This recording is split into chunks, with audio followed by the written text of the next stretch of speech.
زندگی کے بندگی کے اس سفر میں اللہ کریم کی بارگاہ میں نماز کے ذریعے حاضری لگانے والے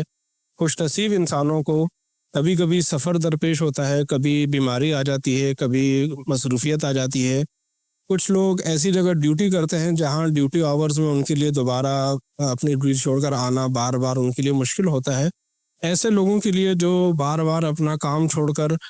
نماز کے لیے وقت نکالنا، ٹائم مینیج کرنا ان کے لیے مشکل ہوتا ہے، ایسے لوگوں کے لیے شریعت مطہرہ نے ایک سہولت رکھی ہے۔ آپ ظہر اور عصر کی نماز کو اس ترتیب سے پڑھیں کہ ظہر کی نماز آخری وقت میں اور عصر کی نماز پہلے وقت میں، مغرب کی نماز آخری وقت میں، عشاء کی نماز پہلے وقت میں۔ جب آپ کے علاقے میں ظہر کا نماز کا ٹائم ختم ہونے لگے تو آپ ظہر کی نماز آخر میں پڑھ لیں، مثال کے طور پر 4:30 عصر کا ٹائم شروع ہو رہا ہے، آپ 4:20 پہ ظہر کی نماز شروع کریں، 4:28 پہ آپ کی ظہر کی نماز ختم ہوگی، 4:30 عصر کا وقت شروع ہوگا، آپ عصر کی نماز پڑھ لیں۔ تو اس طریقے سے آپ ٹائم مینیج کر کے بہت تھوڑے عرصے میں آسانی سے دونوں نمازیں پڑھ سکتے ہیں، اور یہ بیرون ملک نوکری کرنے والے اور اس کے ساتھ ساتھ اسٹوڈنٹس کے لیے بھی بڑی آسان سہولت ہے جو شریعت مطہرہ نے ہمیں دی ہے۔